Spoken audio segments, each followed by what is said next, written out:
Eastern Mind: The Lost Souls of Tong Now is a point-and-click adventure game from 1994. It uses a lo-fi visual style, erratic, diverse music, and bizarre scenarios and landscapes to craft a surrealist experience that feels totally unique. At the same time, it tackles the treatment of life and death with surprising sophistication, engaging with genre and interaction in ways that bolster its narrative, making for a really interesting playthrough.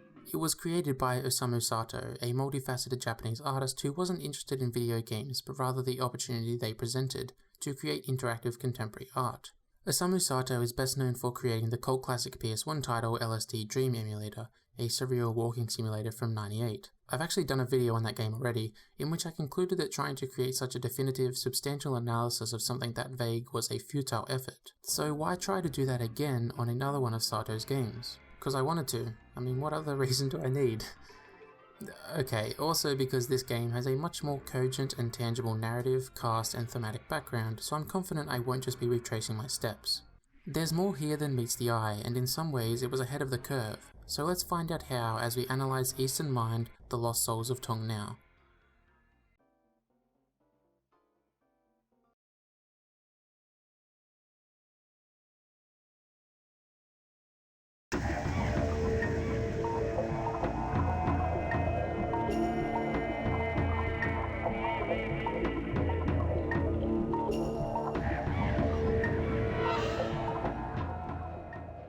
The visual identity of Eastern Mind is immediately apparent with the intricate, colourful symbols which forego any labelling or explanation.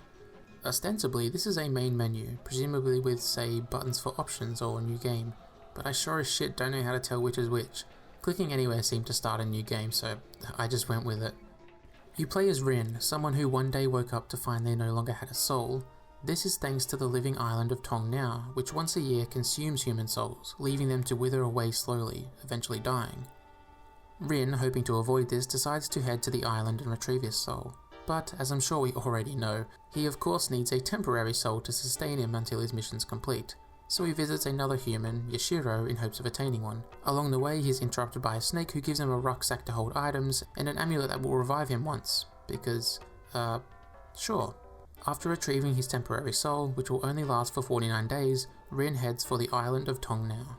This introduction is so lacking in established logic or intent that forming a first impression can be tough. The drastic change in art style between the title screen and opening cutscene is stark, from a vibrant, energetic assemblage of symbols and shapes, with snippets of the game world flashing by, to a rather dour sequence of exposition accompanied by art that trembles and drains of colour. That contrast exists in the music too. One moment it rattles around you, never leaving an empty beat, to then pull back and allow for scant more than some harsh piano notes.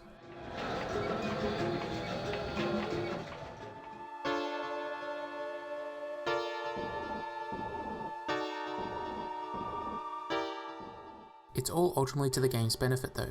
You don't want a distinct first impression because then you're establishing expectations, and those won't serve you well in Tong Now.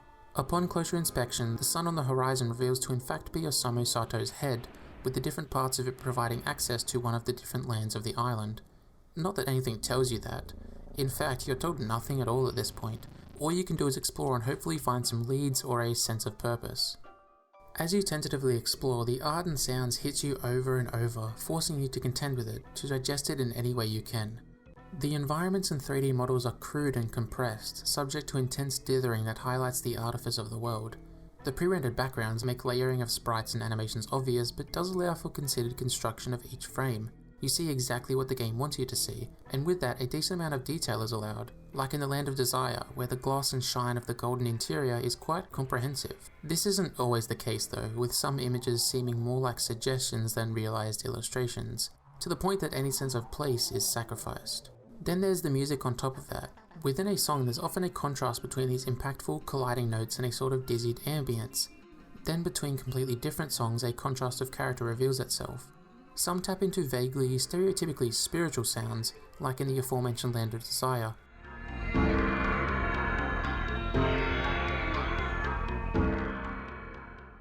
While others feel like they could be released today with the drawn out airy notes, chopped vocal samples and reverb percussion.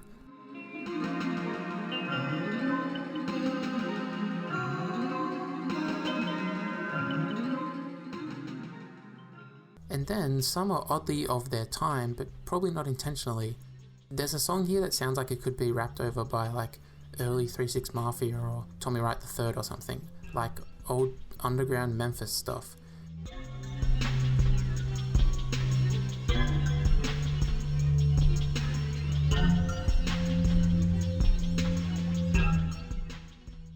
Which I doubt Osamu Sato was tapped into at the time, despite it happening in 94 and 95. On the surface, it rarely seems to truly attempt to honour the location it's dedicated to, at least in literal terms. But that's the key. The art and music isn't trying to faithfully create a concrete landscape or island, it's honing in on instinct and impulse, feeling. The rainbow road that makes up the land of life is vague, bare and lifeless. By itself, it appears unfinished and pointless. But then the music reinforces that with its airiness and space, to make your walk along it somber but appropriate. The lack of true expectation allows you to have an open mind, to search for these connections so that a firm idea of these lands can form. They may be wrong or complete nonsense, but you learn to accept them for what they are, your feelings and ideas. This doesn't happen immediately, however. In the beginning I was sort of overwhelmed, feeling pressured and put upon. With a defined overarching objective, there is some level of meaning here, there's a measure of progress, and struggling to make any of that progress due to the sheer absurdity of the game can make completion feel like a daunting task. But then you settle in and curiosity takes over. Everything feels different but tied together by the same ethos and mind, which caused my mind to open back up. Then I started making those connections and forming a real sense of belonging. I had gotten over the hump and was ready to actually experience the game. Because yes, this is still a game, there's interaction here. Not much, mind you. As expected for a point-and-click adventure game, you interact with the environment by clicking around the screen, either to move, use an object or pick one up. It's rudimentary and at times frustrating, as navigating an area can be confusing and disconnected, but it mostly gets the job done. But what is that job exactly? Well, after dying the first time, which will likely happen suddenly and with little pretense, Rin is informed that he's inherited 9 lives. To retrieve his soul and truly discover himself for the first time, he must acquire 5 Mugatamas, a sort of symbolic rune. To find the Mugatamas, he will need to fulfill the purpose of the lives he has inherited, earning tablets for each life as he does so, which will ultimately allow him to access the central mountain of Tong now, where his soul lays. Depending on the combination of body parts you select on this screen, you'll be transmigrated into that particular life and given their purpose to fulfill. This could range from more ambitious goals like finding 4 musical instrument artifacts, to the rather pitiful existence of Jin, who dies instantly because his body couldn't handle Rin's soul. So you find yourself travelling across 5 lands and interacting with strange characters while desperately attempting to fulfill these missions and make some progress. That process can be really tedious, time-consuming and aggravating, but also funny, exciting and oddly satisfying on a gameplay level. And as I got over my misgivings and settled into the experience, I found a lot more value than I expected. Eastern Mind focuses a lot on the ideas of purpose and self-discovery. This is mentioned outright as you must fulfill the purpose of the 9 lives, and once getting his soul back, Rin will truly find himself for the first time. As you explore and attempt to digest what's around you, that feeling of truly being lost and having to find yourself crops up. You have a goal for each life, and you may be given hints, but you often find yourself following uncertain leads, having to guess at what to do next, having to find out for yourself what does and doesn't work. Again, being so disarmed is incredibly effective, as the layers of logic and intuition that we build up in the real world, and which can often carry over to problem solving in a game, don't apply here. It takes you back to square one, priming you for that journey of self-discovery. Beyond that ever-present feeling of exploration, a sort of perilousness forms. With such ignorance to this world, you don't know what will and won't kill you, and while you can start the same life over if you died before fulfilling a purpose, you will lose your progress within it. Parallels arise between real life, as the new and undefined becomes uncomfortable and confronting in-game. Trying new things can be scary in Eastern Mind, not massively so, but enough to put you on edge. When I got to the Land of Desire and clicked these orbs, fire-breathing dragons sprung out and I actually jumped. Worried I'd die and have to start over. Again, just like the real world, as you encounter these elements repeatedly throughout the 9 lives you inhabit, they lose their bite, becoming normal and easy to navigate. At first glance, Eastern Mind is weird for the sake of it, maybe trying too hard, but there's genuine intent, making themes feel well considered, creating an experience that in many ways is analogous to the act of self-discovery within our own lives. A natural part of self-discovery is finding and defining purpose, and the idea is well implemented here. From a mechanical standpoint, focusing a point-and-click adventure game around purpose makes plenty of sense. These games have long been lambasted for the nonsensical solutions to puzzles, having to combine 2 completely unrelated items for example, But in a game about purpose, having to go through the process of figuring out what everything's for feels at home, contributing to the sensations I've already outlined. Things within the world will often change their state or transform, like the dragons from earlier, popping out of mundane objects and revealing their purpose, while also transmigrating in a way. There's this consistent thread of the world around you having a sense of self that reveals itself many times over the experience, highlighting the journey the player goes on as this little loop of discovery becomes more commonplace and expected, as they too begin to understand the world and their place in it. Crucially, each piece of the game contributes to this loop, with locations revealing the paths obscured through them, and as touched on earlier, the music and visuals coming together with enough time and exposure to feel appropriate and representative of a distinct mood, and in some cases a sense of tangible place, like the Land of Desire and its more consistent theming. Now of course our purpose is often contextualized within mortality, trying to figure out who we are so we can spend the limited time we have as best we can. And mortality, life and death play big roles in Eastern Mind. This relates most directly to the subject of transmigration, or reincarnation. The game seems to be pulling from a combination of Buddhism, Shinto and Hinduism depictions and beliefs about samsara, the cycle of birth and death. Within Buddhism, it's believed that reincarnation is a punishment and that someone may be reincarnated into one of 6 different realms. There's a loose connection here, with Tong Island being split up into 5 distinct areas, or lands, with the central mountain making it 6.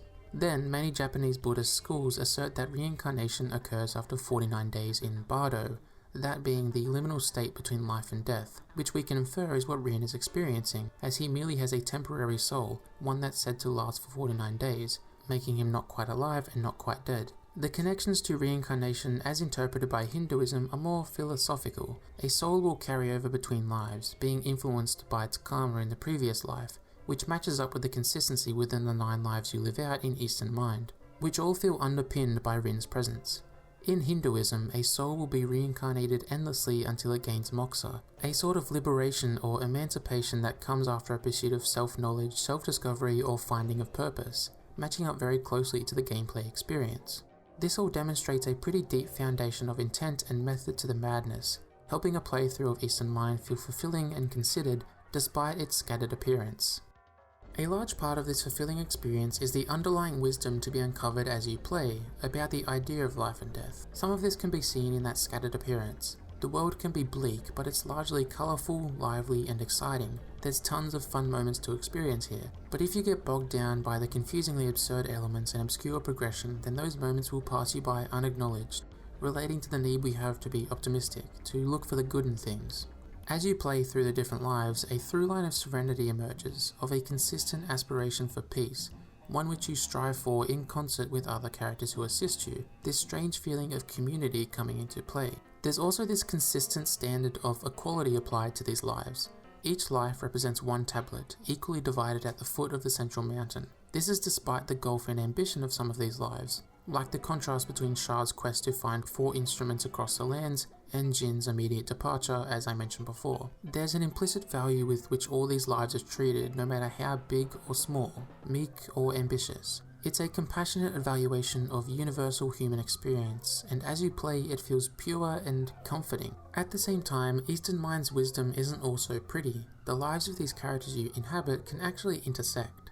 Zen acts as a guard for Monxian, the land of dreaming. Playing this life merely consists of looking around as Zen laments his meagre existence. Eventually an intruder comes and kills him, his purpose as a guard fulfilled. Then in some other lives you can pass by Zen, and if you get closer you will attack them and be the one who ends his life.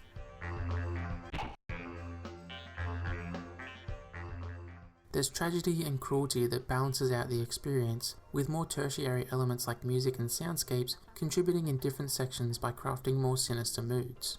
So as I personally played, I couldn't help but make a comparison. Right before I started this playthrough of Eastern Mind, I just finished playing the original God of War for the first time. God of War centers death at every step, from its visuals, gameplay, and both primary and secondary narrative elements. And yet, amongst all of that, it makes no meaningful observations on mortality, invests no effort into creating any semblance of nuance. In God of War, life is good because that means you're not dead, and death is bad because that means you're not alive. Some sympathy for Kratos, the protagonist, is grasped for by way of his backstory, slight spoilers I suppose, in which he's tricked by Ares into murdering his wife and child, but it means nothing. Before and after that moment, he's a mindless murdering machine with an endless boner for blood. There's no chance in hell he was a good father or husband, so why should we feel bad? How is that tragedy not what he deserves? Especially as his own short-sightedness and bloodlust is what leads to his family's untimely demise.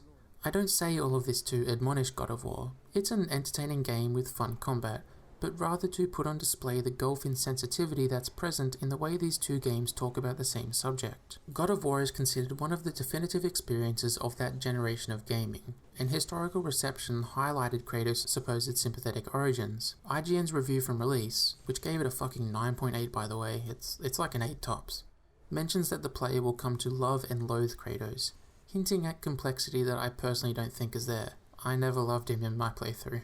And GameSpot's 9.3 review calls him a sympathetic anti-hero. Again, attempts are made to match this, but they're never successful, in my opinion. To me, this is representative of gaming's place at the time, the maturity with which narrative was handled and the standard games were held to when it came to interesting thematic exploration and incorporation. Now, this isn't a sweeping, definitive judgment. Metal Gear Solid 3 came out a year earlier with its more complex relationship with violence, and was also the actual best PS2 game IGN.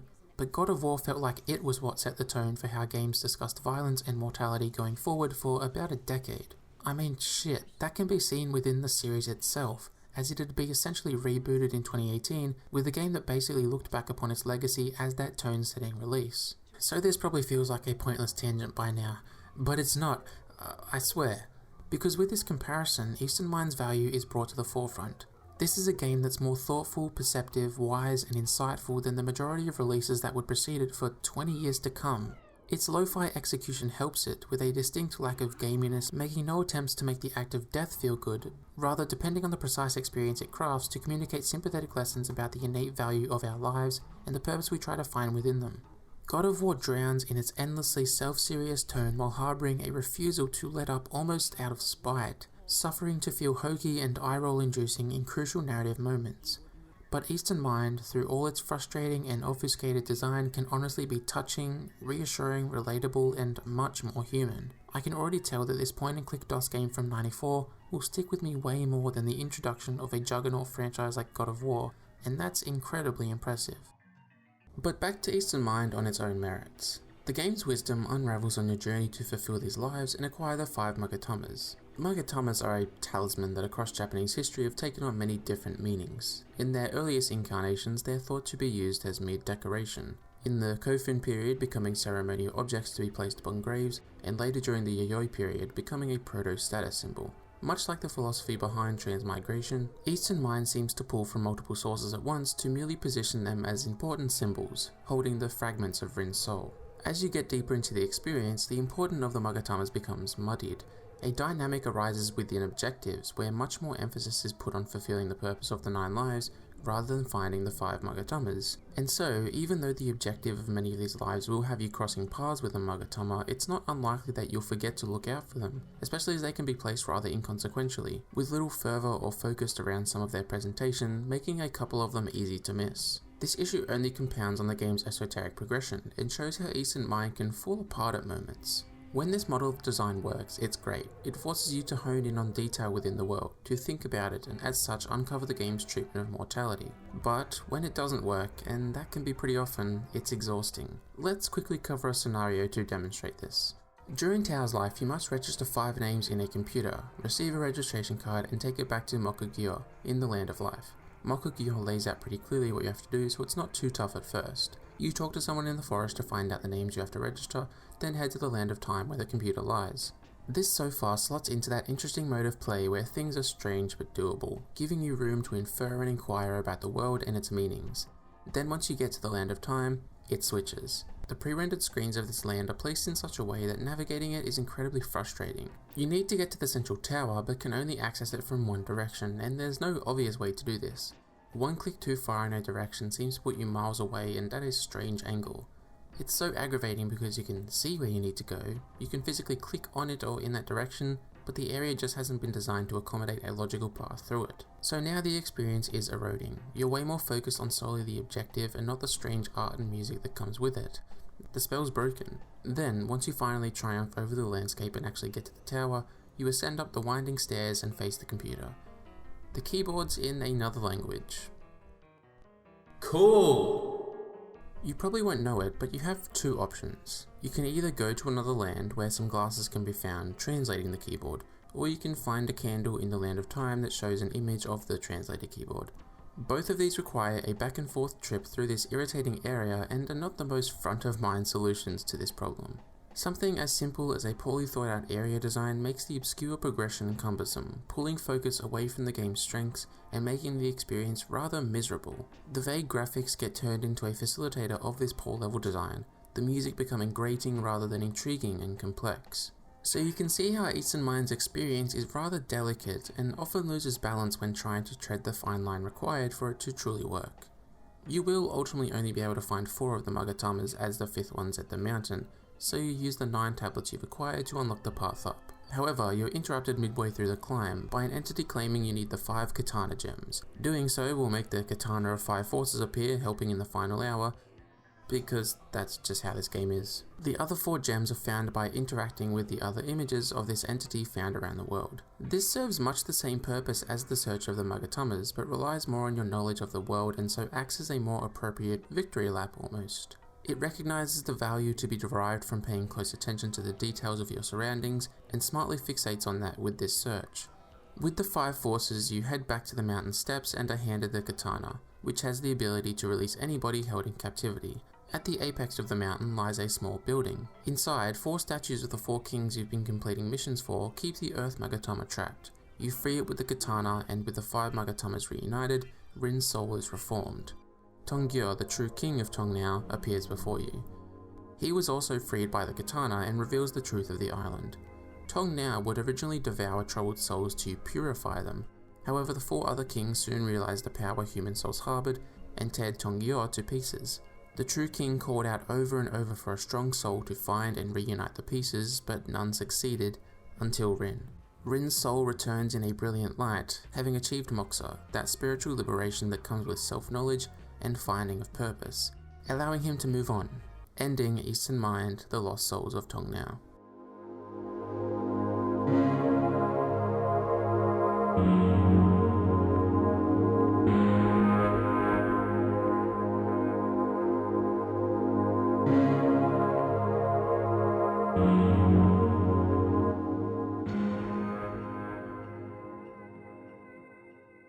I was pretty surprised Eastern Mind ended up having a storyline this tangible and concrete, and I think it's for the best. Granted, it basically all comes at the end and has no real pacing with how it's dumped upon you, but it does make the overall playthrough more satisfying, while also adding some context for your interpretation of the world and the game's themes.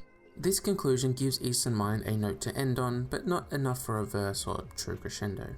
That does make sense though. Eastern Mind never tries to go all the way with anything, instead basking in absurdity, half explanations, and thematic implications. That unfortunately manifests in the gameplay and mechanics as well. The gameplay is a sort of stack of bricks, teetering back and forth, threatening to fall. When it stabilizes, it makes for a really fascinating experience and nicely shifts emphasis on the other elements of the game, like the art, music, and narrative. But then, if even one brick is slightly misplaced, the whole thing comes tumbling down, leaving you frustrated, lost, and left facing the time investment of building that tower again to get you back on track. The shallow interaction and haphazard, illogical item placement means that something important for progression could be anywhere, and while an NPC or something usually has a hint, there's still the prospect of finding them and navigating around the world to act as a barrier to entry. But usually it works, and becomes totally unique. You get sucked in by the tonal elements and find your mood of play emulating that of someone who's lost and truly finding their purpose, navigating mortality with a furrowed brow and cautious step, thanks to a cleverly non-linear structure and baffling opening. Paradigms fervently shift visually and orally, helping the lands take on their own character and personality. They do so through compelling contrast. The Tree of Life is surrounded by greenery and a purple haze, but has a metallic sheen and an industrialized, insistent musical inflection, epitomizing the tree's role as that through which all life is born and produced. The specificity in the presentation when it comes to location, color scheme, and music compensates for the lo-fi renders and the detail they lack. Overall, this represents the game's treatment of its themes, not settling for a single perspective but always changing things up to convey an array of wisdom. As such, the presentation wears a friendly, welcoming smile, but not one born out of naivete, but rather one worn in defiance of the cruelty of the world. Eastern Mind's chaotic presentation is at the same time sort of intoxicating. It's the more surface level stuff that initially intrigues the player, helping tempt them and get you ingratiated to the experience, preparing you to truly understand what it has to say. Obviously, the world isn't just made up of its music and graphics, but also the writing and influences it pulls from. The writing is honestly hard to judge. It's all so ingrained in its own world and context that little of it, if any, is used for anything more than hints to puzzles, objectives, or some minor world building. And with how surprisingly interconnected everything is, few characters exist just to exist. They all relate to your objective to some extent, and feature few discernible traits that aren't physical. This does mean the writing is focused, and with the world being as bizarre as it is, dialogue or exposition can be pretty entertaining, but it's rarely used to build out a character in any meaningful way. And as I said in the beginning, because of that interconnected structure, there's an odd sense of community, where people from all the lands are assisting you on your journey. All in all, the game's writing can feel rushed and shallow, but does admittedly add to the game's charm and character. This is only expounded upon by the game's religious influences, crafting an intersectional view of life and purpose, while integrating those elements into the world through the presence of symbols like magatamas, or by way of the game's music. The game, in its focus, seems to only pull from how Buddhism, Hinduism, and Shinto treats transmigration, which helps make it more accessible, as transmigration directly relates to common human experience, as opposed to the inner workings and more obscure philosophy of religions, that can be so dense with allegory and lore that to an outsider like me, can make them hard to pass.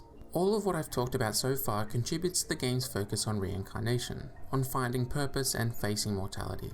As I dug into the experience, I was pleasantly surprised by what I found, a game that treats life and death with the weight and respect they deserve, that saw nuance in both and the ways in which we seek for meaning amongst them. That friendly smile I mentioned earlier can be seen in the inherent value Eastern Mind sees in all life, no matter how long or short it may be, and the lived experience to back this up shows itself with the reveal of the game's plot, where that value can be manipulated and exploited by those in power. Its complexity and maturity on this topic was ahead of much of the industry, not just at release, but for years to come, and as such holds up thematically really well. Eastern Mind, The Lost Souls of Tong Now is something I really respect, and am grateful to have played.